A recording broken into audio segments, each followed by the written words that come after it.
What's up, everybody, and welcome to the Haze Demon Show. And today we have something very special indeed. It is going to be a big video. It's a long video, maybe, and we're going to break this video down into a bunch of different chunks right here. Okay, so this is my video on what I think that if they could do in South Park Phone Destroyer, if they could improve these things in this game, or add into the game some of these brand new features or quality of life things anyway, it would make the game a lot better. It would make the game better for everybody at every single level of the game, and make more people in general want the game to be downloaded on their phone. Pretty much, you know? Like, these are some of the essential things that I have seen in other games over the course of a long period of time. I've played video games online, offline, whatever, forever. So I'm used to so much that I've seen, and then I've also read a bunch of different, like, improvement ideas that are similar to other games and stuff like that. So, like, I've got most of this ideas from just generally other games and my own ideas, and then there's a few ideas that I have gotten from some other people over the course of the time, and I'll specify if it's like a really specific thing that I didn't create, somebody else did, and I have the way of showing it, you know? But yeah, so it's a big list right here, and we're gonna break it down into 1, 2, 3, 4, 5, 6. We're gonna break it down into 6 different categories, right? 6 different categories that we have here. I do want to say a big shout out to Red Links for everything that they have done for this game, because I do enjoy the game a lot, and this is where, you know, somebody who really cares about the game a lot would come across all these different feelings of, like, where they think that it could be improved, you know what I mean? The way that I feel about it anyway. And but I would love to see the game grow more, and be more flexible, and be more up to date, I guess you could say, up to the standards of other types of video games. And hopefully one day we can see these improvements. I don't expect any of these improvements to happen overnight. I imagine it could take a long time for any one of these things, for as long as possible, you know? I mean, it just these are just hopes and suggestions to improve the game, right? First is going to be big game fixes, then it's going to be gameplay options, then it's going to be ways to earn rewards, then it's going to be quality of life features, followed by gameplay mechanics, and then finally customizations, right? Okay, big game fixes. These are going to be the things that are going to change the game, and I feel like are more mandatory, and not that you could call these things like quality of life improvements, and we do have that other category, right? But I feel like these are like more essential in any way. The first one is going to be, and a lot of you might not even want to hear this one, right? But hear me out whenever I get to it, right? It's a Prime membership, right? Okay, so looking at specifically the game PlayerUnknown Battlegrounds, it's a mobile game, right? And it has a battle pass, which we have a battle pass in Phone Destroyer, right? However, we do not have a Prime membership, which is like paying a monthly fee, which could be $1 or it could be $5, and we would hope that it wouldn't go any higher, but it depends on, you know, whatever happens. And the reason why I say this first before I say anything else is because by having this Prime membership available, they could use it as the way that they introduce all of these brand new features. Maybe not every single brand new feature, obviously. Some of them then should be just mandatory, free for the game, for free-to-play players. But some features in the game could benefit by having a larger improvement through a payment option, you know, like a Prime membership, right? So you pay the $1, you pay the $5, and then you unlock all of these extra features, like I said, or additional ones, which we're going to talk about, right? So hear me out. These are a lot of good features, so it would be worth it. All right, so the next thing we're going to be here is going to be separate brackets for challenge mode. I feel like it's not fair for a person that is rank that has trophies of about 2,000 or less. They should never ever match up with anybody that is like higher than rank 3,000 or maybe even 4,000 at the highest. I feel like there should be a major, like, I mean, if they need to separate the matchmaking entirely, but I just feel like anybody that's a really low rank in challenge mode should really have a chance at getting to play the mode. And but if there's not enough of a population that's playing the game at that low of a rank, then maybe just increase it a little bit higher, but make it to where it's really impossible for them to match up with somebody. Like if they're 2,000, it should not even match them up with like 4,000, right? Maybe at the most, right? You know, but that's just something I feel like it's really not fair, and they should be able to experience the game in a much more relaxed environment. Then up next is going to be the token event needs to be fixed. People say that the token events are just not fun, or they're not long enough, or they're not rewarding enough. I mean, not long enough, or they're too long. I mean, it takes too many points, right? Or they don't reward you there with a guaranteed legendary. Like we are getting one right now as I'm doing this movie event, doing the video, right? Totally doing a movie, yeah. But so they're giving away legendary, but they just don't do this that very often. It's been like once a year. You want to basically say maybe this is the second time this year, so yeah, so twice in a year that they've given away a free legendary like this. Well, besides the call girl missions, it's a little bit differently, but I don't feel like that's something that needs to be the guaranteed thing. I don't think that's what it is. I do think that maybe the answer is simply just making the double PvP ticket packs would be something that would fix a situation like that, like make it more worth it to play during the whole entire weekend. Similar to the way that there's double lockers during card usage events, which is what was one of the reasons that improved card usage events, besides the boosting of cards, which is really big difference for sure. But having it to where, yep, so you just get double PvP tickets, it would be a lot better. I think maybe there could be other ways to improve it, but in general there just should be an improvement for tokens. I don't want to get too much into that when that's like a whole lot. You know, you guys in the comments, oh, if you got something, you can always add into whatever I'm bringing up here. And then here's here's some two simple ones. They're kind of a little bit bigger than simple, but I feel like they're not really as necessary, although everybody would say that they are very necessary. And that first one's going to be server side. Obviously, server side 2018, as soon as you bring it up, everybody laughs, everybody says it's never going to happen, and I agree, maybe it is never going to happen, right? So, but server side would fix the general problems, maybe, that we have when it comes to the bugs in this game, okay? But I'm not really putting too much pressure on the server side as much as a lot of these other features that will be currently be brought up during this video.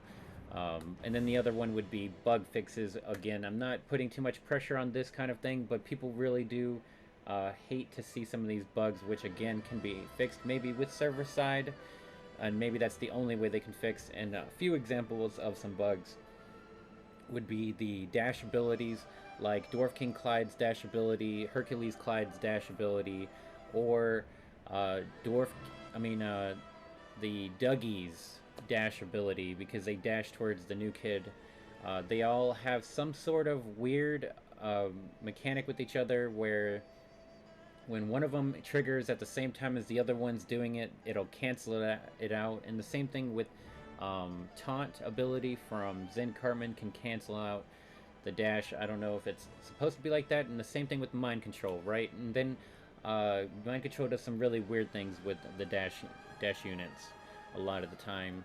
And then double shots, is another one where any unit can do it, but you see it more often with projectile units that you can actually see on the field, such as a Mecha Timmy. That's like the main one everybody says that they see doing the double shot. But the fact of the matter is that every single unit in the game, I have seen Dougies do it, I have seen Assassins, I have seen other kinds of ranged units, Nathan, but like Nathan and Mecha Timmy are the like notorious for it because you can see the projectile, so you can see it shooting it twice.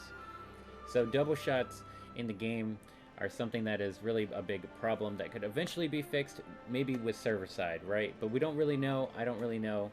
And then the final one is revived units, which everybody knows has to do with the connection, for the most part, of a unit that on your screen shows it's been hit, it dies, but then it comes back to life, and your unit is not focused on that unit anymore, neither is the zapper, and that unit is free now to be at pretty much 0.1% health, but doing maximum damage.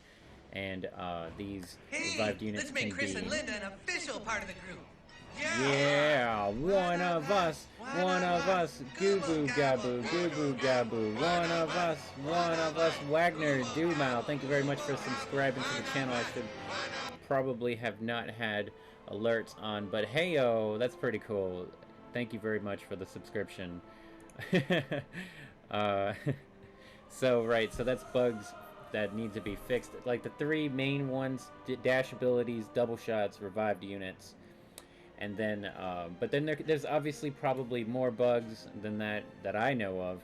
And again, these are server side and bug fixes are the two things that I really feel like are not very necessary to be fixed, as much as adding in these additional features that will make people want to play the game more, irregardless of bug issues. Right, and here's the final big game fix that means extremely a lot to me, and I think everybody would agree with me 100%. That's going to be the friends list. This game does not have a friends list. We have clans that we are inside of, and that inhibits us from being able to play things like friendly matches with our friends, being able to message people directly in the game. You know, the fact of the matter is that this game is being played on a phone, and we don't have a contacts list.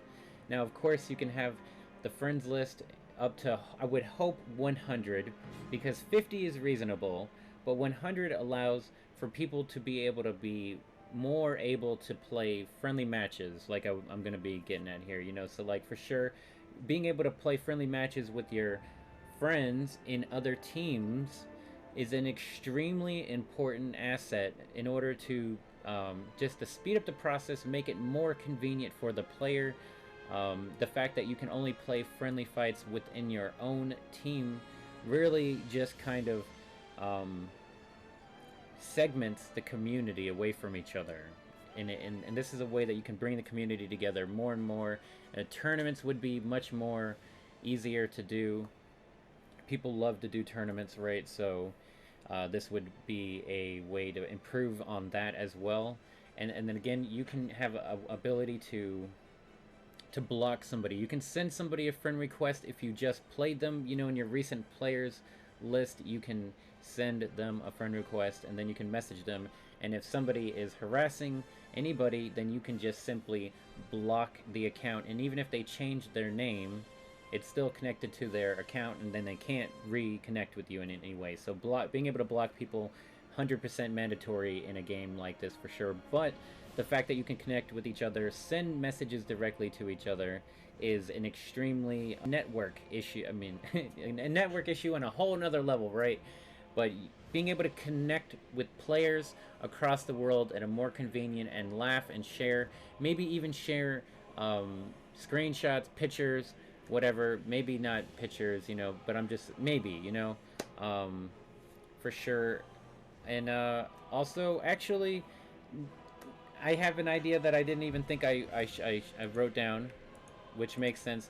And here you can share replays, right? So there should be another idea in this game that you should be able to have replays So that way you can share the matches with your friends without having to actually record the game during the match, which is like some phones are just not capable of doing it as easily, and maybe you're not trying to share it on YouTube anyway. Maybe you're just trying to share it with your friend sitting next to you who might want to get into playing the game because they see you with this really cool match and you were able to share it, and like you can, maybe you only have like 5 or 10 replays saved at a time, but if it's like they're saving on your device, it could be infinite amount of replays make the game so much better too, for sure.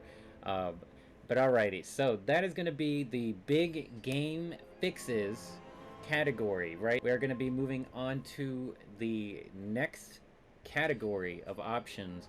It's going to be gameplay options, actually. So the way that we play the game, the way that we go in there and we say, hey, this is what's happening today. Okay, cool. You know, like the way we move, we interact with the characters on the screen.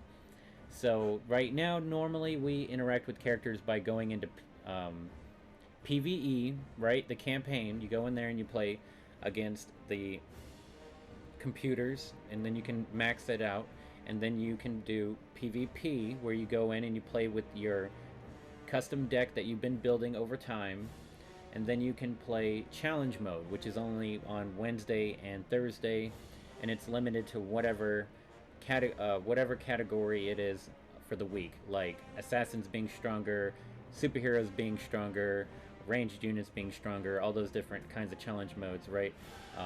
And then friendly fights, which they've kind of added in a new mode, the friendly fights, using the Team Wars deck, and I think that it looks like that's going to be really good. Then that's a great addition.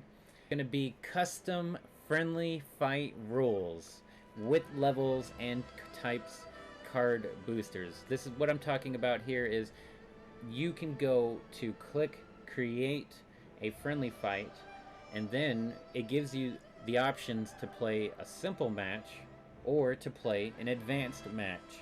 And then you click on the advanced match and it gives you options, and the options allow you to select, do you want to have like all of the level of the ranged units higher up? Do you want all of the ranged units to have a boost and attack or something like that? You know, this could be pretty complex options, you know, making it to where you have a toggle for, do you, or I mean like a sliding bar for like how much energy gain you can gain per second or whatever increased, and all the different options that are available, basically, that we've seen in challenge mode in the past, except it completely expanded and 100% available to every single person that plays, you know, the game. So like if you want to play, every single card is level 7, you could play that with your friends in a custom friendly match, or you can, yeah, with extra energy, and it's sudden death the entire time, so that way you've only got 3 minutes, and maybe you even set it to where it's infinite amount of time, so no matter what, eventually somebody has to get that bar, right? But you know, just the idea that you can create your own rules could create huge amounts of tournaments, people being able to create their own ideas, and people wanting to get involved in these individual tournaments, or just being able to play with your best friends that you know on your friends list or whatever. Just being able to play the game, and I don't think that it would take away from still wanting to upgrade your deck and play PvP. It's gonna enrich the experience, because you're gonna see and you're gonna feel these cards and understand how good they are at higher levels, or you know, in wacky scenarios, which you're gonna have fun playing the game. Like, not every day needs to be all about grinding the PvP ladder and trying to get your 30 lockers. You know, there should be some sort of extra events, and that's what we're talking about here, like the custom friendly fights. And then also having a friends list means that you can be able to do all these really cool things with people not in your team, so it makes it much more convenient. So like having these custom roles is really good. I mean, I can get into that way more, but you understand what I mean, like changing the levels, the health and attack, and things of every single character, either maybe individually or by groups of either their rarities or their themes or their um, cost or their unit type, like ranged or assassin. You can change it in all those different ways, or maybe you can even change them in other ways that I can't think of. But being able to do that would be amazing, absolutely amazing. All right, and so our next thing that's going to be talked about here in the gameplay options is going to be 2v2. Everybody wants it, everybody needs it. The way that I see it is, you have two people on the left side of the screen that are not necessarily together. They're like not right on the edge of the top and on the edge of the bottom, but they're not directly in the middle, right? And so they're just there, and so units that get closer will target either the top or the bottom. They just, you know, do their thing with their targeting systems, and I feel like you could play where you have shared health. So like, even though you're on two different sides of the field, you could still only have 3 bars. You know that the sky's the limit. Let's not get too specific about this thing, but I do think one thing is true, that they don't need to balance the game for 2v2. Just let people play 2v2 in their own meta, because the meta could be way crazy different than in a 1v1 scenarios.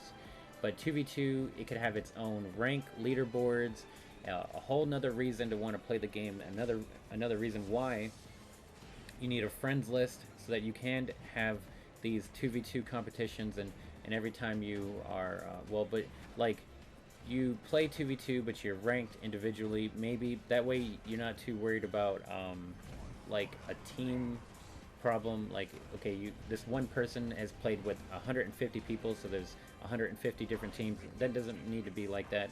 It could just be still based on the individual trophies, but anybody can play with anybody at in this ranked mode, right? And it would work just like PvP ranked ladder. And again, there just would be there's no need to balance it for this one thing. Just leave it to be its own crazy, wacky, wild setting, the wild, wild west. You know what I'm saying?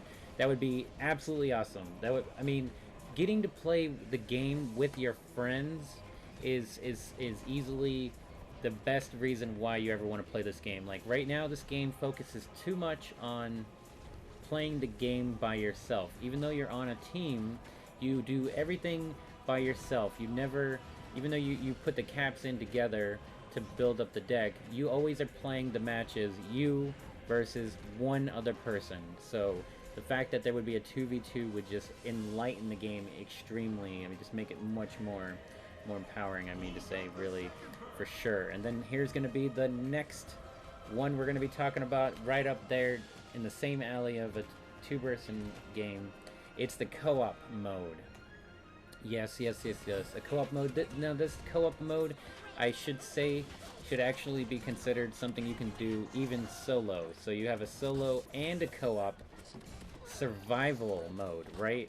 So basically, the same screen that you normally see, except that the one or two characters are sitting in the middle of the screen, and instead of on the edges, right? And then units come in from the sides, and they're going to constantly come in. They're going to be level 1s.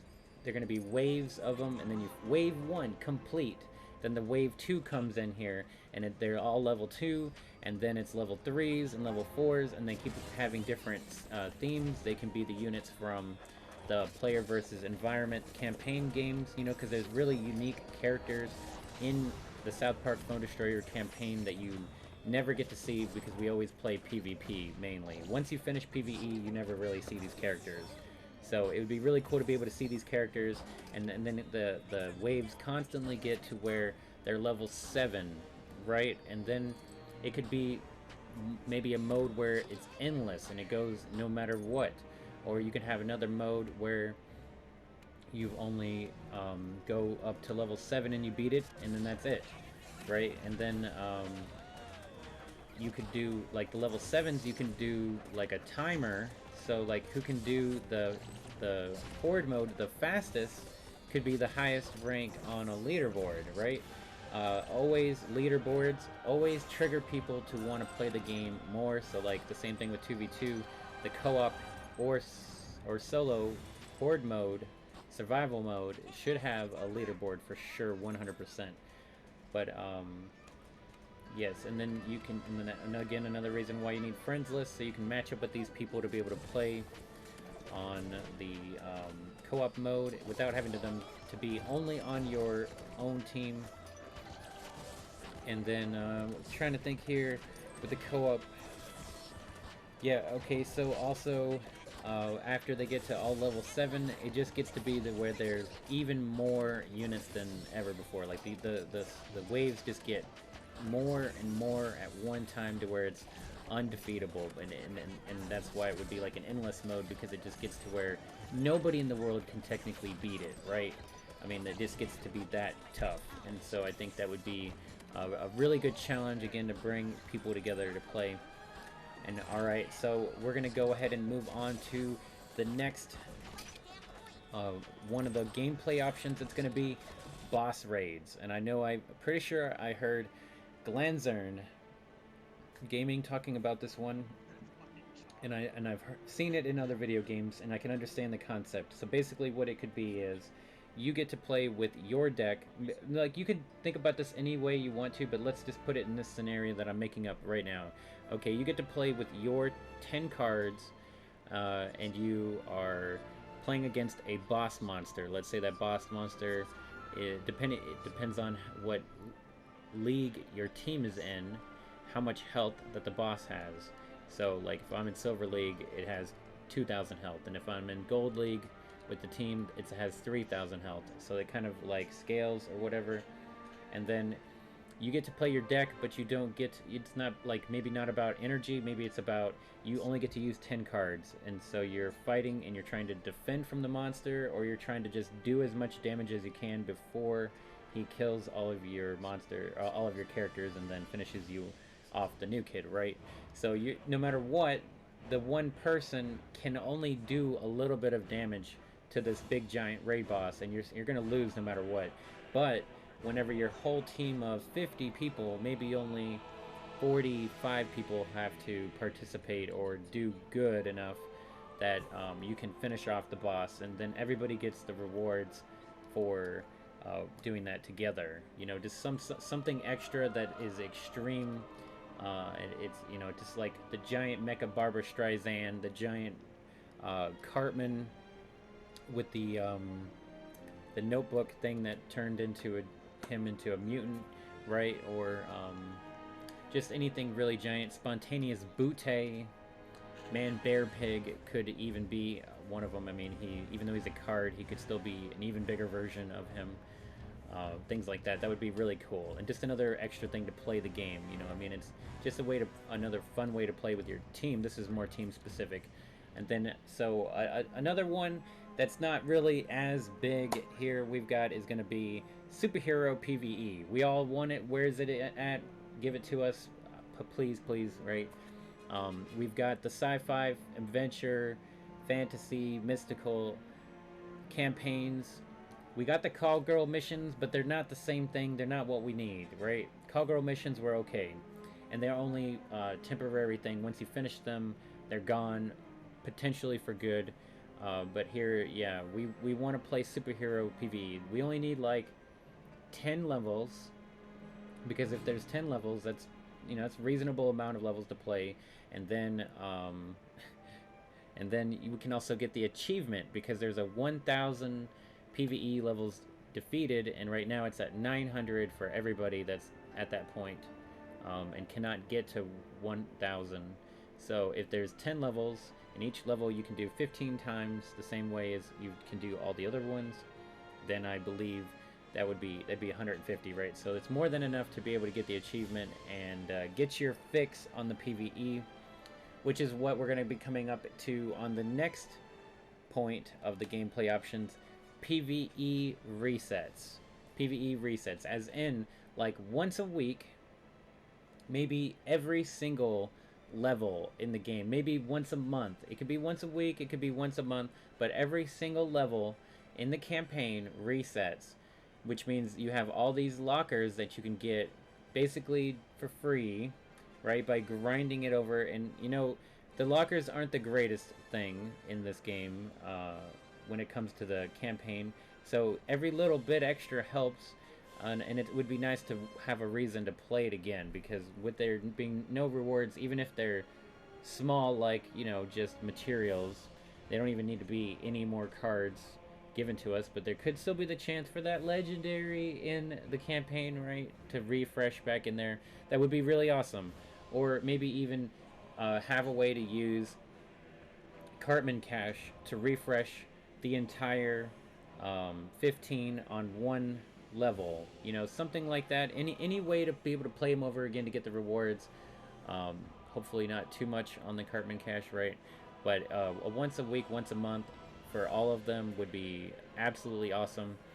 And so that is going to be it for our gameplay options, right? We're going to be moving on to the next category, which is going to be ways to earn rewards, which we were talking about ways to earn rewards in the gameplay options, but those are a little bit more specific to what they were doing. So here we go. We've got something very similar to the Call Girl missions. Actually, it's going to be called the daily weekly quests, right? I've heard everybody bring it up before. I've played Hearthstone, I've played Heroes of the Storm, I've played all kinds of games, right? So I've heard of this plenty of times.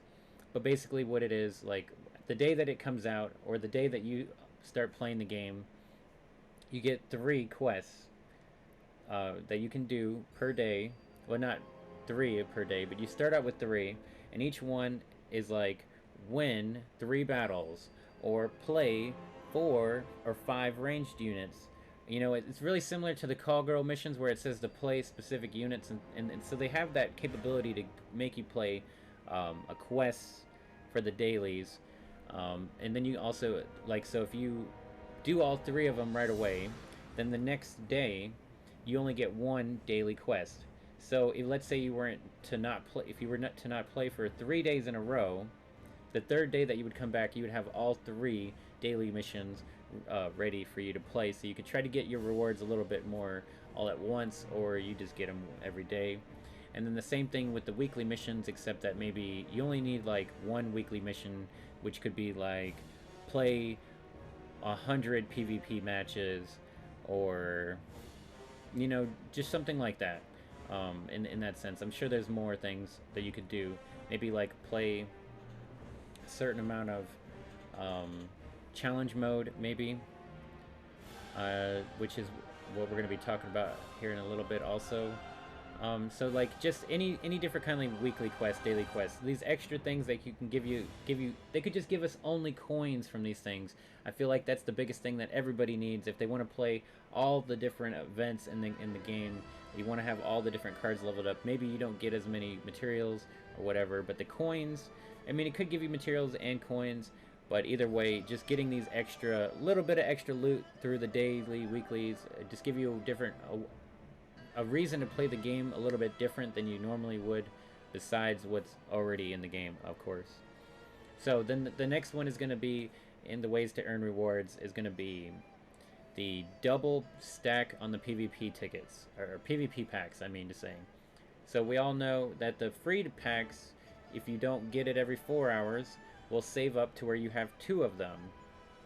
And a lot of people feel like that should be the same thing for PvP packs, which would be really nice. Just another way to get more PvP tickets and all that kind of good stuff. Again, this is just the general ways that we could get more rewards. And I don't think it's a bad idea for the people that don't play as much, and they can still get some more bang for their buck for their minute, if you want to say that. Because, you know, it's nice. It's just another nice thing. It's, I mean, another way to continue to keep playing the game longer. We don't really need to discuss that too much. Let's continue on. Challenge mode refreshes, similar to PvP packs. I guarantee you, nobody is going to deny that this is a good thing for the game. Challenge mode should refresh every 4 hours or every 8 hours, the same way that a PvP pack refreshes. So as the 4 hours go by, your challenge mode could cost less, or it could stay the same price until 4 hours, and then it goes down to 0 price. And I feel like It'll get more people to play challenge mode. You want people to play challenge mode, and the biggest reason that I don't play challenge mode a lot is simply because you have to pay that cash to play it.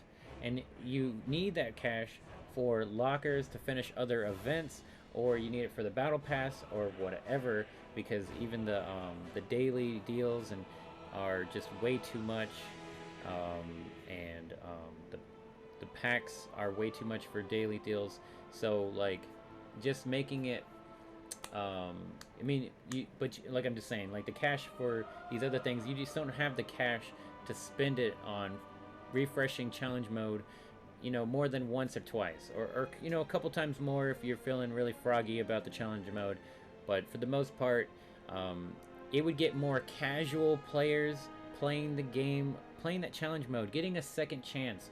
Everybody wants that second chance in challenge mode. If they only get one try, it's like, daggone, man, I went 0-3, and then you talk to somebody, and then they tell you maybe you should have tried it this way, and you're like, I really wish I could, but I can't use the Cartman cash on it. I don't have it because I spent it on the lockers last weekend. You know, things like that. And I think that would be really nice. I think that would be a very nice addition to the game, 100%. Okay, so here we have a whole nother category of things that's going to be a little bit more out of the ballpark of normal things. Like everything we just talked about is normal. I could actually probably wait a moment here, and we could talk about one more thing before we get onto the abnormal options here. And then it's going to be double epic Sunday.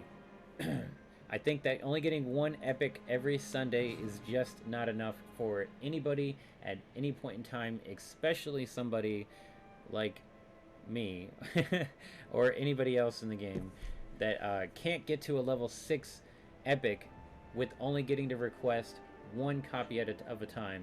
It does still help for the most part to get to a level 4, but even then that's extremely slow, and it's once a week. I mean, it's a very nice addition to the game to add the one epic, but I feel like we should at least get 2, and you can still request one once and then only get one copy. So make it to where you request at least 2 times on Sunday, and each time can be an epic card, and it's only just one card per. And I think that would be a very nice thing. I think one epic is just too slow, man. Too slow. But anyway, it is still nice. So this, like I was saying, we're moving on to something next here. It's going to be very abstract to the game, but it would be a very nice addition. And it's going to be a new shopkeeper, a whole nother shop. You know, we have Cartman's shop, we have Don King Butter's shop, and I think that there should be a third shop. It could be any character. It could be Towley, it could be Randy, it could be Kyle. It doesn't matter who it is. But whoever's in this shop should be able to allow you to do these new features to the game. And one of these are basically is going to be materials, cards, trade-in. So basically taking your materials, let's say I don't want to play Mystical ever. There's plenty of people that do not want to ever play a specific theme. So if it would be really nice if you could go into this shop and take those materials, and you don't have to equally trade like 1 for 1 on silver material. 1 silver material, you get 1 silver material. It doesn't have to be like that. It could be, you know, like you trade in 10 silver materials of Mystic and it gives you 2 material of Sci-Fi. Because it's just something nice. Even if it's not a good trade-in, it can still be a bad trade-in, like maybe not as bad as I just said, right? But like a 50% trade-in, trade-off, or whatever you want to say. It would be really nice. The same thing with cards that you don't want. Like, for instance, I have a Mimsy at level 7. I have 1,200 extra copies. I would love to be able to take these 1,200 copies and turn them into other cards, or they can just be, or the materials or the cards could just be turned directly into coins, right? So you could turn them into an equal value of another unit or less, or turn them straight up into coins. That way you can still use them for something, because you're never going to use them. I'm never going to level up, you know, Smuggler Ike. I have no reason to level him up, just for instance. We'll just pick a card. So I want to just get rid of every single copy of it, and it doesn't matter if my team needs to request it, because I have over 1,000 copies of it, right?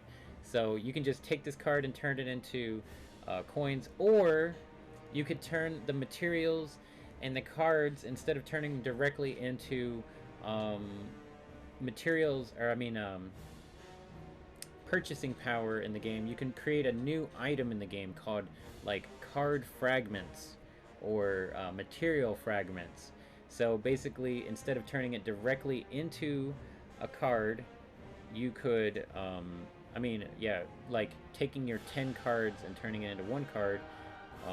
You could, I mean, yeah, basically that. But except that you're turning the cards into fragments, and then you take these fragments and go to that card shop trader, right?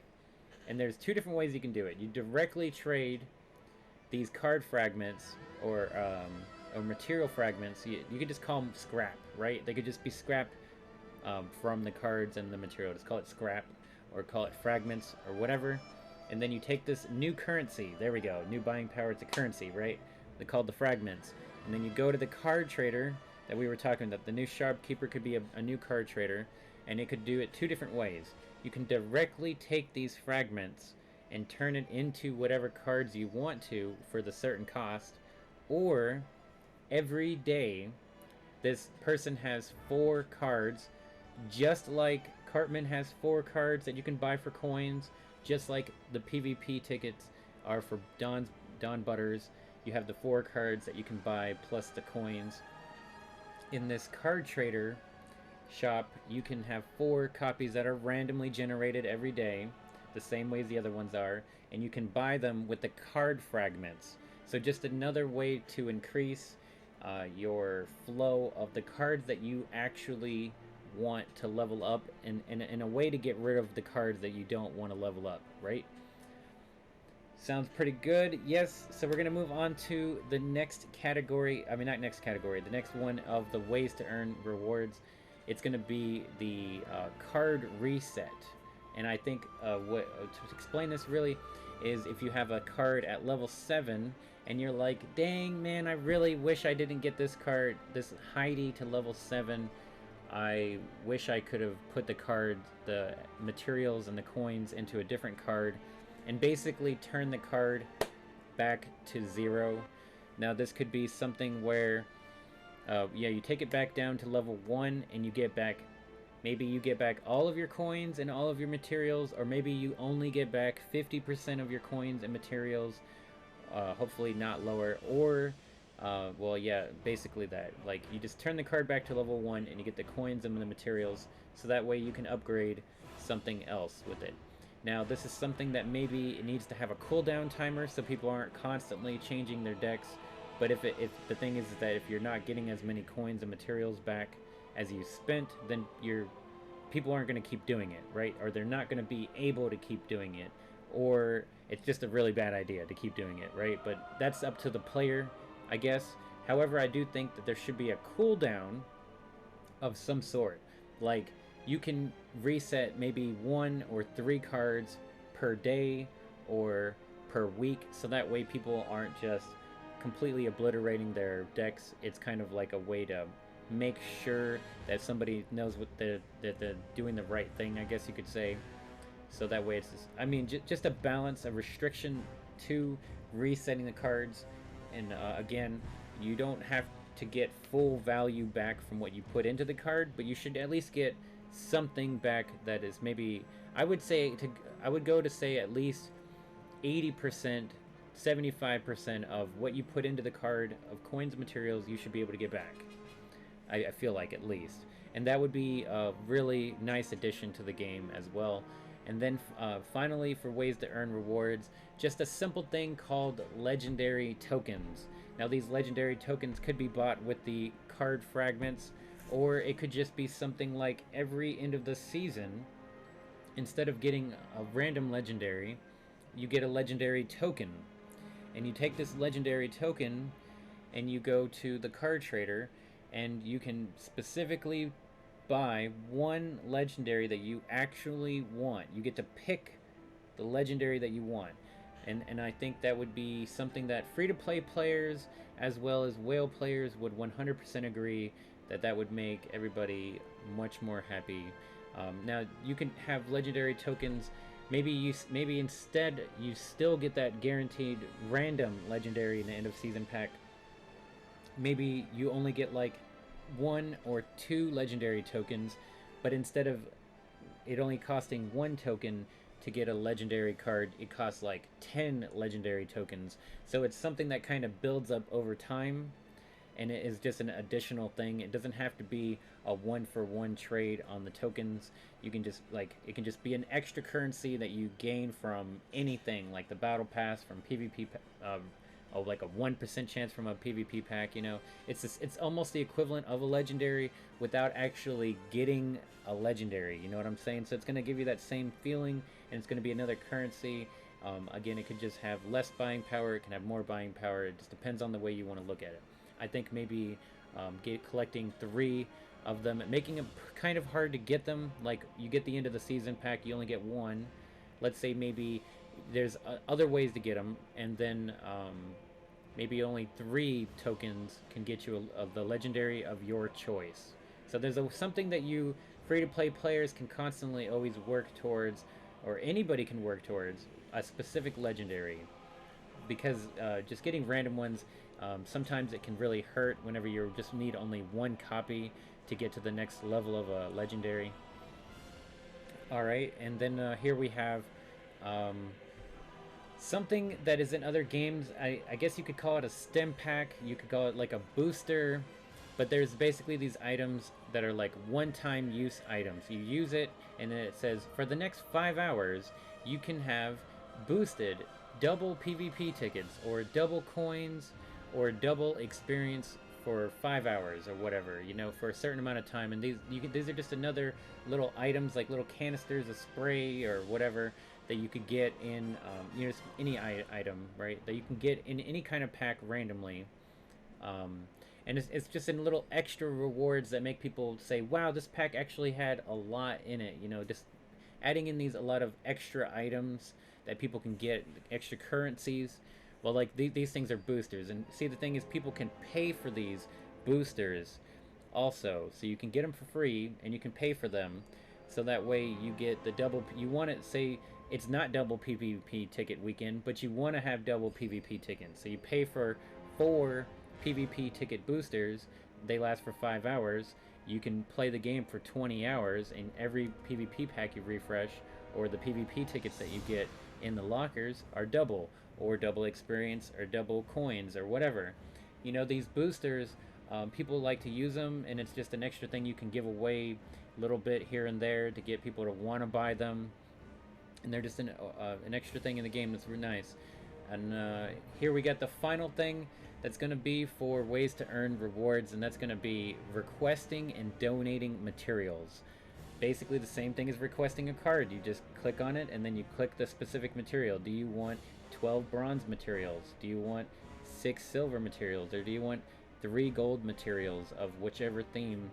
And it's the same, like 8 hours, 3 times a day as requesting cards. Just another way to help boost up your collection. And I think it would be really nice, and that would be everything that has to do with the ways to earn rewards.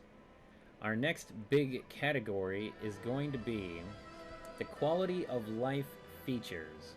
The display, so these are going to be like, it would be almost similar to what we had at the beginning with the big game fixes. These are things that just make the game feel better, feel more smooth, and I'm sure there's a lot more of these things that I'm missing. But these are just the small quality of life things that make the game just feel better overall, and make you just, yeah, there just feels good, man. You know, it's kind of hard to explain. So we get the quality of life feature. First one is going to be a miniature deck of your currently selected deck on the PvP screen. So basically, you're sitting on the PvP screen, you're about to hit the battle button, but in the right corner, it actually shows you your deck, kind of like how it shows you your Team Wars deck. So that way you know if you're going in with your friendly fight deck or if you're going to be going in with your challenge mode deck. A lot of people make this mistake, and I've done it a lot. I honestly I have, and I think it just would be a nice addition. And then you can, as you're about to play, you can also like look at the deck and maybe reconsider what you want to play right at the last moments. You know, maybe you're close to the final rank or something. I don't know. It's something reassuring about being able to see and know exactly which deck you have about right before you go to play. So then the next one is going to be a more in-depth card information. This is a big one, guys. This is a pretty big one because what it is when you go into your deck builder and then you go to click on a card, you can see how much it costs to upgrade and how many coins it costs and how much experience you're going to get. And you can see their attack and their defense, and then you can see some of their information. You can see what rank or what epic they are, what rarity. I mean, yeah, you know what I mean. A rarity or a type of a card. But what it's missing is it needs to have a button that you can press, like at the top right of the card, and then the card basically flips over, and then you can see more detailed description of their abilities, such as attack speed, movement speed, a time in between attacks, or you know, I mean that's a little bit kind of attack speed still, but you know, range. I think they have range on some of them, but there's some cards that are missing some of their information of like abilities that they do, and like they could have, and all this stuff can be on the back of the card, and you can even maybe with the card information you can check and see what the card would look like if it was a higher level, so you can know if it's worth it for you to have it leveled up or not. But you know, it doesn't stay. Obviously, you're not upgrading it, right? But it just gives you that ability to preview what happens if I upgraded it up this much, and then maybe even at the bottom of the detailed description, like, you know, I said it's the back of a card. You can have either some like detailed information of how to play the card, or you could have some sort of lore, so that way, you know, people just enjoy getting into the cards and understanding what the card is all about. So just having a little bit of lore to the card would be really cool. So having important information and then just having you know, either guidance or lore would be really nice additions to each card, and also allow people to understand the way that they're playing the card. Or like, yeah, the attack range, you know, like knowing these little details can help them in choosing which card they want to play, or the way that they play the card too. Like, oh, how long does it take for a charge to recharge? Maybe, no, I think those are on the normal information, but you get what I'm saying. Like, there should be a whole lot more information that you can click on the card and check it out. I 100% think that would be a really big addition. People use third-party apps to look up this information on websites, and I think it would be better if it was built into the game itself. So we're going to be moving on to the next quality of life features. It's going to be better team management. People have been asking about these things where basically they want to know who is voting for what cards and who is putting the caps into what, because they want to know who's actually working with the team or who is trying to be a troll. And I think one of these things is, I think it's a pretty important thing. I don't really have that much of an issue with it, although I have seen some of these problems myself on my team. I do think that there's more that you can get into this than what I can think of right now, to be honest.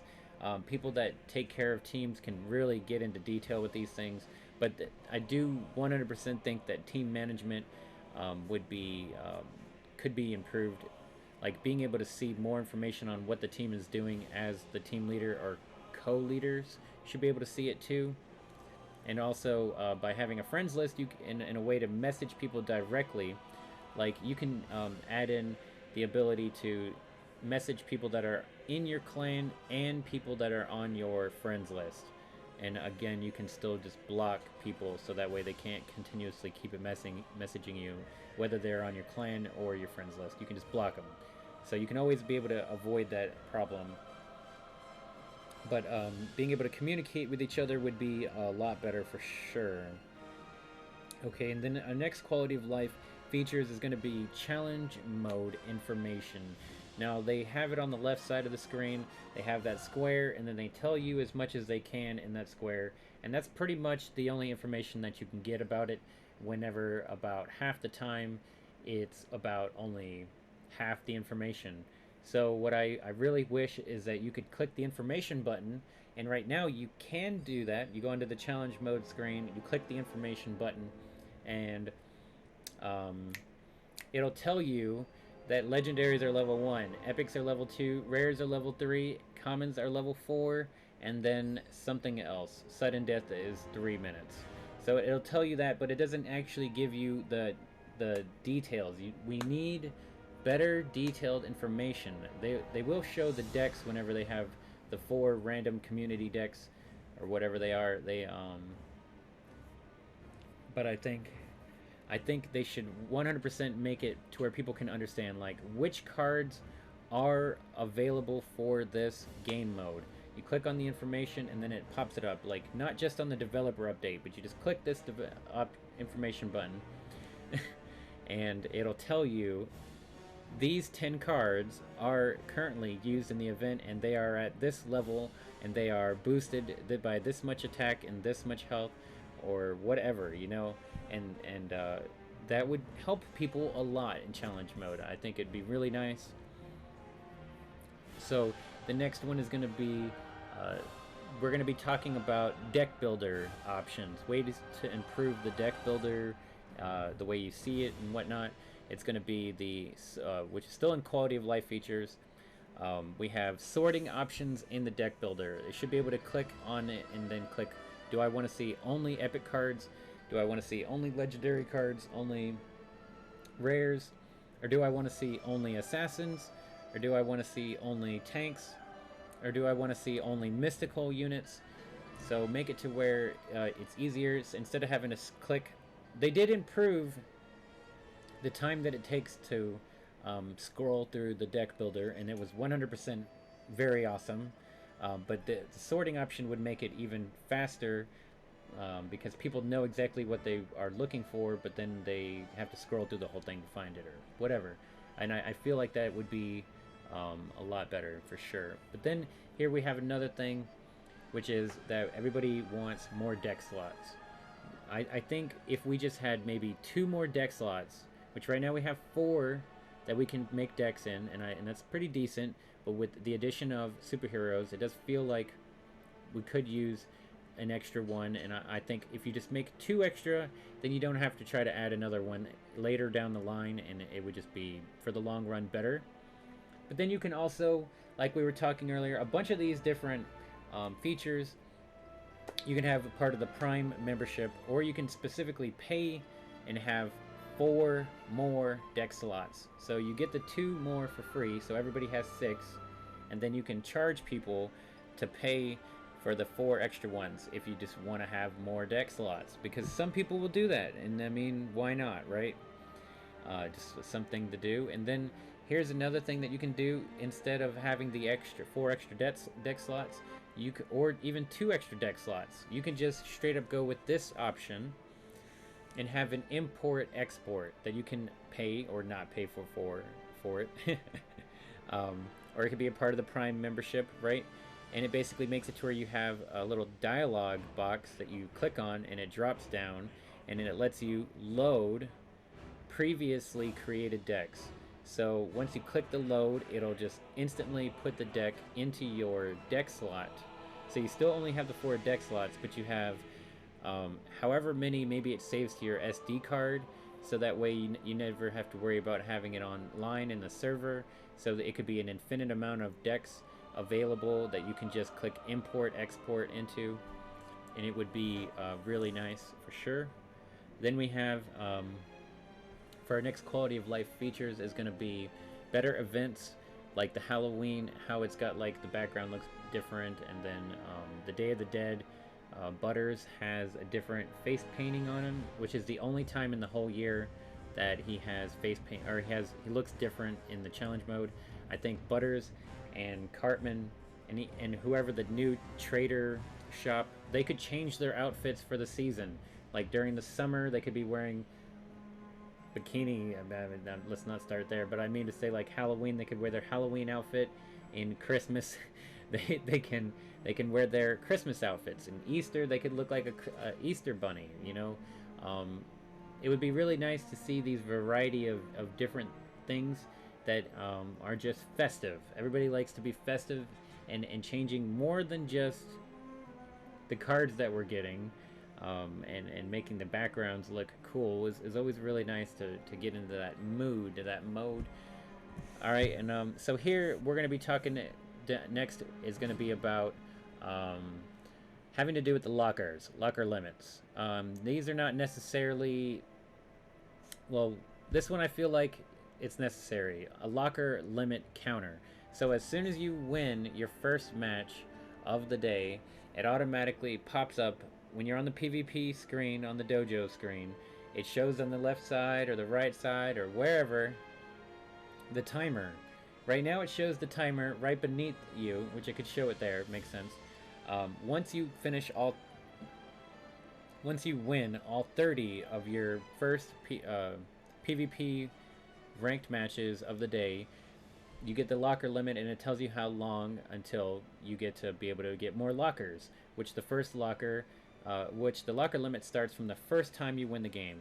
And I feel like it should, in the entire time, it should show that locker time limit, so you know exactly how much more time you have before it resets, so you can get your maximum amount of benefits if you want to hurry before your locker limit's over, or whatever reason. It's just a quality of life feature. People really would like to have these kinds of things to it, but I think it would be a really nice addition as well. And then we've also got another one with the locker limit. We should raise it to 50. I think 30 lockers, a limit per day, has been fine for 2 years, but I feel like 50 would be better, especially with allowing people to be able to finish token events. Now, maybe somebody can't play for the first day or two, and they can only play on the last day. By having 50 lockers, it increases the chances that people are more than likely to finish the event. I mean, I know this is going to just increase people's rewards across the entire week and not just during events, but people want to play the game. There should be no reason for them to be inhibited from getting more rewards.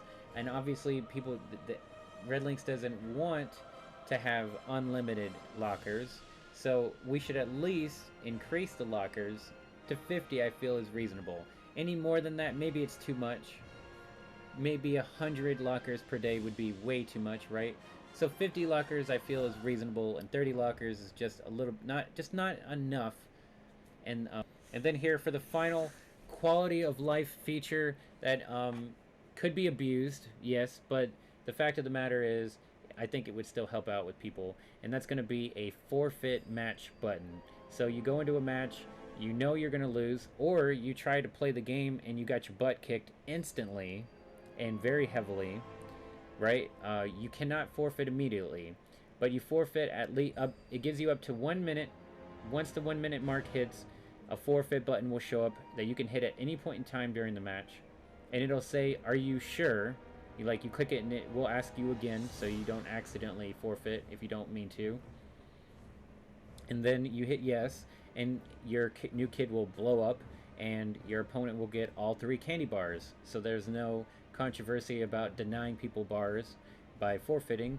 You just give your opponent all 3, and that's that. People are gonna quit the matches whether you give them a way to do it or not. So if you give them a way to forfeit the match, it makes it faster for the one that's losing and the one that's winning, and people can continue to keep playing the game without any hassle, without having to turn the game on and off, which there is plenty of people to do that. whether they're D ranking or they just get their butt kicked, doesn't make a difference. Everybody knows that that button, that forfeit button, would just make it more convenient for both parties, the losers and the winners, and it would be very nice. So here, that is going to be it on the quality of life feature. Now we're going to be going on to gameplay mechanics, ways that will change the way that we play the game, besides the game modes. Right? We had the 2v2, the co-op, the raid boss, the friendly fights. Right? Those are the ways that we can play the game, but these game mechanics will just be a little bit different. So here it is going to be, the first option is buffing more cards into being viable, meaning any card that in general doesn't feel like it's strong enough in the late game of South Park Phone Destroyer in legendary mode. If that card doesn't feel good enough, it should be raised up to a higher level. Every card in the game should be viable, should be usable, should be able to. Every card should be in a way like every 3-cost ranged fighter should be equal to a certain extent. You know, they're one advantage over the other one. Every card and the more cards that are buffed, the more variety of different decks, and the more people can enjoy playing the cards that they like, rather than the cards that they have to play in order to win the game.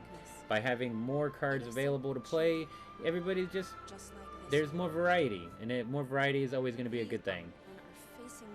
Here we've got another one for gameplay mechanics, is going to be armor for tanks or special units. I had mentioned this once before, but it was during a video that ended up being me muted. Let's do a check here. I've been talking for an hour and 13 minutes. You can have one type of armor that's permanent. So every card that's a tank character has this armor trait, right? They have 3 hits, so that way after every hit they get reduced damage, and then after 3 times that they get hit, now they don't have armor anymore, so they take full damage from whatever they get hit by. So they can either have permanent armor for tanks, or they can have temporary armor for tanks. Now that I can get out what I'm trying to say here. And then you can have it to where it works in 2 different ways, right? So you have it one way where it's a percentage armor. So basically you can have armor that reduces attacks by 50% damage. It doesn't have to be that much. It could be reduces attacks by 20% damage. So this, and then the other one is going to be reduces damage by a flat amount of damage, right? So this is going to be like, instead of reducing it by 20% or 50%, it reduces it by 100 damage or 50 damage. A flat number instead of 50% or whatever, it'd be 50 damage, which again, it could be permanent armor or it could be temporary armor, where they have like 3 hits before it's broke or 5 hits before it's broke. So the type of percentage or the flat defense defend from different types of attacks. So each tank in the game could have different types of armor. They could have like steel plated armor, or they could have the diamond plated armor. So one is percentage and one is flat damage, and that makes it to where you can balance units differently. So I think like adding that in would make the game just a lot more different, you know what I mean? Then this one I'm not going to talk too much about. It's kind of obvious. It's the dark theme. We've already got superhero theme. We're not in a hurry at all. Perfectly fine. Take the time to build the superhero deck up to 25 cards or whatever. But in the future, it would be nice to have a dark theme. And it should be totally okay by then that they could move cards from other themes like Imp Tweak and Satan. They could move these cards into the dark theme in order to help flesh it out, and the other themes would already have more than enough units.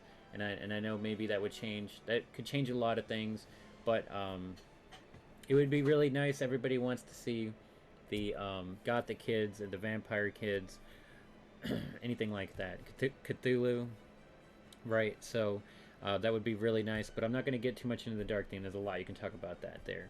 All right, and then we've got this other thing here. It's called phone case abilities. It's actually a pretty interesting idea that somebody came up with here. I'm going to bring up the picture here, but basically what the idea is that you have a way to customize how your new kid works. Like maybe your new kid could have a stronger zapper, or maybe your new kid has a little bit of armor, or maybe your new kid can gain a little bit more energy faster. There's all these different types of things. I think it would be a really great addition that you could really customize and change the way that we play our normal PvP matches. It may be a really hard thing to balance, since there might be like one phone case that's way more powerful than the other ones. Like straight up, just it would make it to where there's no reason to play any of the other phone cases. I'll zoom it in so you guys can see what I'm talking about, but basically there's going to be so many different phone cases that it will be it could change the way you could play. You know, you can be a sci-fi themed player that has all boosted, every card goes like 1% faster or 2% faster, or all of your characters have a little bit extra health or whatever. Like it just gives you that extra option to be more unique. And again, it could be hard to balance, but like, okay, Fractured Butthole has something similar to it, that you have like items that you can collect that change. Like I made it to where all of my allies have 50% extra health, and then some, and other kinds of things. It does not need to be like that much. It needs to be really low numbers, or just really weird ways of just extra ways of boosting up all the cards. It should be 100% free right off the bat. You should be able to have all these options for phone cases. Never pay to win for those things. It should just be, it should just be like being able to play every card in the game, basically. So the next one is going to be the totems, right? It's going to be the totems, like exactly what I was saying.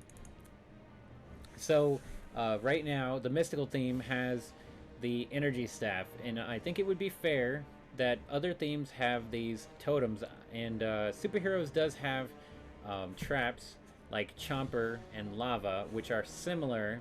They're pretty much exactly the same thing as a totem, but basically these ideas was made over a year ago by this guy named D.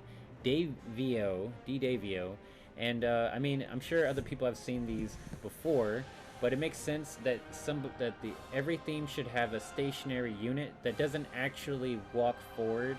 Everything can have a timer, but it just makes it more fair, I guess you could say, if you are playing against an energy staff player or anything. Now, obviously, the rune totem specifically over there, I don't think it's fair to have that one. There should totally not be a totem that makes units invincible, but there should be definitely ones that, like the arrow tower, they sit there and they're a ranged unit, but it never moves until it gets destroyed or it runs out of time.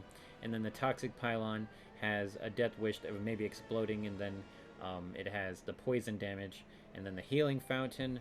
They make perfect sense. So having these totems in the game would be really nice additions to the game, or even just adding traps into the other themes. If every theme can have spells, then I 100% think that every theme should have a trap ability also. But these totems would be a very nice addition to the game too, to add more variety again to the game. And so next is going to be a possibility of speeding up the game. People like to play fast-paced games. Even though the game's for 3 minutes, it doesn't seem very long. Some people feel like maybe they should only be a 2-minute long game. Maybe that's not really what's the point. It could still be a 3-minute game with the 1 minute sudden death, but they could make the game a little bit quicker by having like a blanket speed buff. Like make every unit in the game 5% faster, so that everything just moves a little bit quicker. Everybody's got to think a little bit quicker, play a little faster. Whenever you do that, you get a little more involved into the game. Or they could increase the amount of energy that we gain. It could be like a 1% energy gain increase during the entire game, for every game. It could be even a 10% increase in energy, but I don't feel like it needs to be too high of an increase of an energy gain over the course of the entire game. But it would be really nice to have that extra energy, or or having the units move faster. You could do both of them. Have all the units move 5% faster, or have energy gain a little bit quicker, so that the matches are a little bit more electrifying, a little more intense, a little more fun. Some people don't really like to play the game for some of the reasons, like because of Zen Cartman specifically moving so slow. If everybody's moving faster, he's moving a little bit faster. Proportionally, he's moving the same amount of slower than all the other units, which is what his advantage is. But it's not even really that. It's just it helps everything move. I think it would make the game feel better. Then our next, and it's going to be our final gameplay mechanics, is going to be reworks for pre-existing characters, or adding new abilities and more double abilities. Like taking a character like we were talking about in my other video with the worst cards in South Park Phone Destroyer. We were taking like Nelly.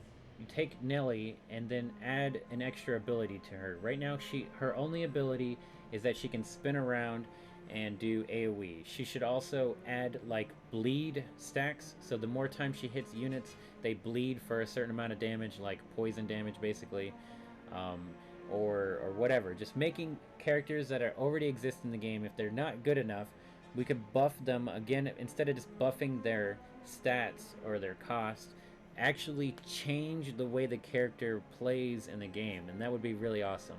Like Heidi, you can add 2 abilities to her and make her really good, or whatever. Just, you know, things like that. Cards that could just get reworked. So that's going to be it for the gameplay mechanics. So the final part here we've got is going to be customization. We have talked about everything but customization. This is the shortest category. We could have something like character skins. So Alien Clyde could look like a different kind of alien. Program Stan could look like a different kind of character in a game. Stan the Great could look like an elf instead of looking like a warrior or whatever.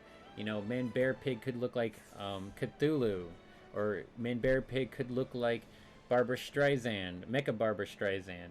You know, just giving a more variety to each character, to where people's decks, even if they are the exact same deck, they might not look exactly the same because everybody customizes the game differently. We can earn these things for free through events, or people could pay for these skins and increase their skin count. I 100% am okay with paying for skins. I feel like they are that's just a part of games, really. But let's not make it loot boxes, right? Let's see direct purchases for skins or coins or whatever. I mean, for these characters, so that way people can customize the way their decks look better. That would be very nice. So then we've got next on the customizations, it's going to be more emote options. We've got the Cartman emotes. We have Wendy emotes. We need Towley emotes. We need Randy emotes. We need Kenny emotes. We need all these emotes. We just need more customization to people, so people are more unique in who they like, to be able to show off their favorite character. Like Butters could be the one of the new emotes too. It's really nice if we could, even if we have to pay for them, it'd be really nice to have this option, or it could be a premium part of the premium pass thing. And then we also but it doesn't need to change the ones where it says the words like nice outfit and good game. You can just leave those the same. We don't need to add any more to that. Although sometimes I think we need to add sorry into it, because oops isn't the same thing as saying sorry to somebody. But other than that, I feel like we shouldn't change that, and people should not have a custom ability to customize it, because people are rude. It wouldn't turn out good. Then we've got up next for customizations is going to be arena choices, or a way to build your own background. So we have Little Tokyo, we have the playground, we have all these really cool backgrounds that the developers made for us that as we're playing through the ranked mode, we can see. But once we hit a certain point, all we ever see is the same background over and over and over. 10,000 matches into the game and we still see the same backgrounds. I would like to either, one, be able to choose which arena I would prefer. Like, out of all the arenas that I've unlocked, what if I want to play on Stan's backyard? The first arena. I want to play in Stan's backyard. And then, so what it does is, you pick your preferred one, your opponent has their preferred one, and then when you go into a match with each other, it's a 50-50% chance that it's either your arena that you picked or their arena that they picked. And so every time it's different. It's not always going to be the one that you picked. It could be your opponent's.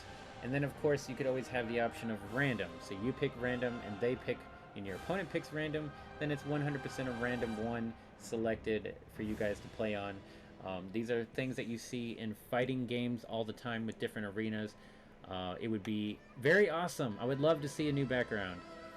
They could even have the option to build your own background. Basically, you pick any one of the backgrounds that are pre-existing, and then they have like a dozen or so items that you can place anywhere you want into the background, not on the foreground, and just customize the way it looks, so you can spell things maybe or do some really funny things, and it just would be hilarious. It's just a funny thing that you can share with people and be unique.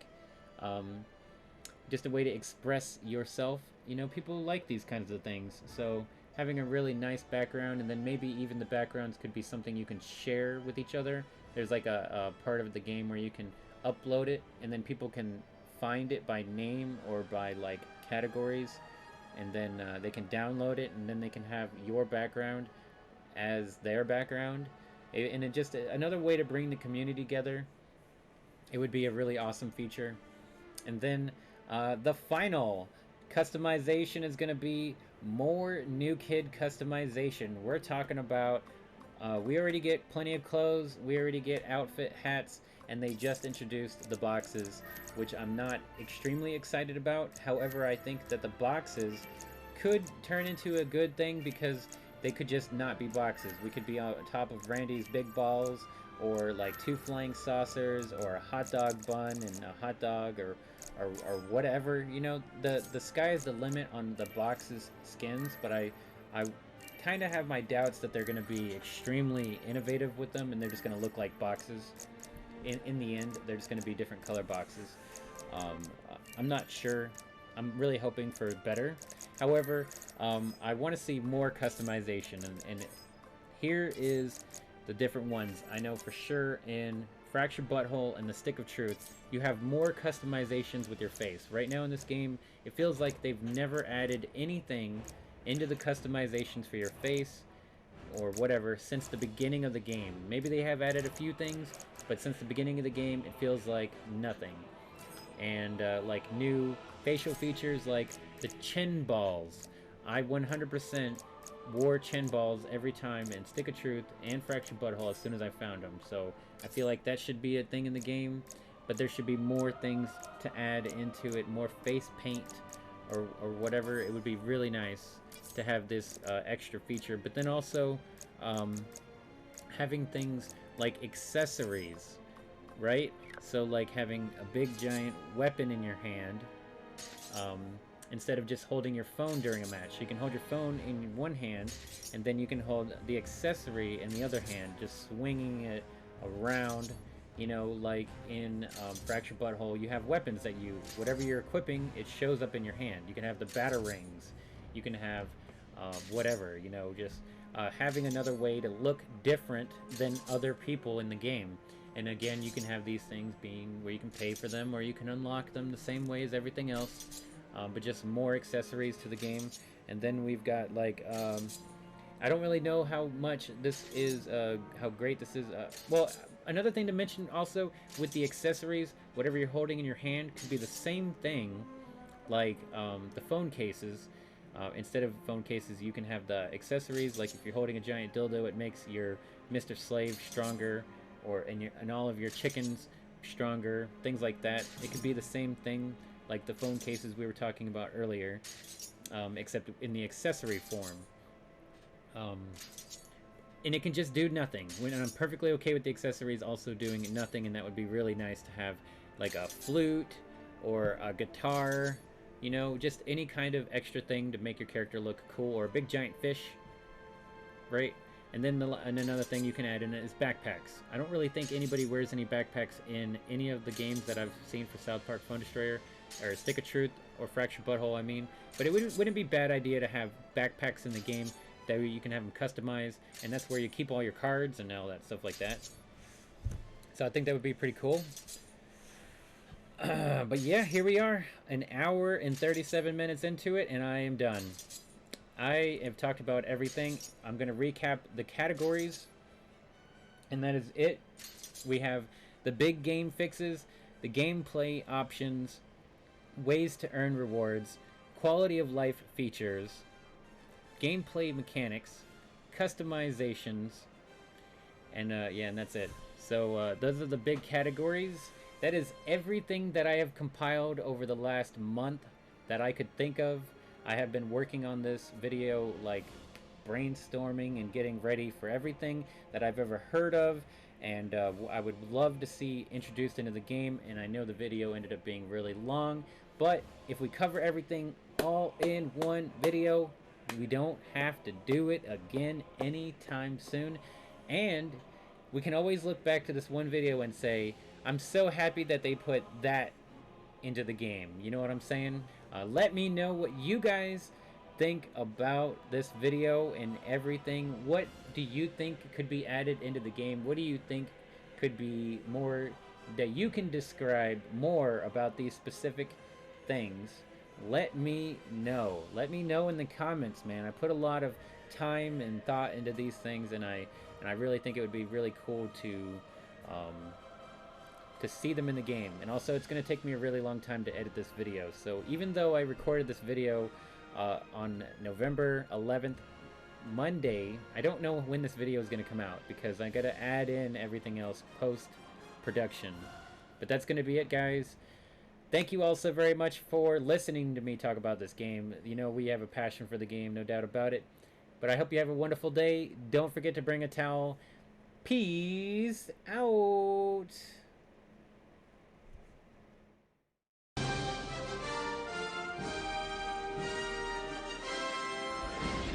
Young people from all over the globe are joining up to fight for the future. I'm doing my part. I'm doing my part. I'm doing my part. I'm doing my part too. They're doing their part. Are you? Join the Towel Nation and save the world. Service guarantees citizenship.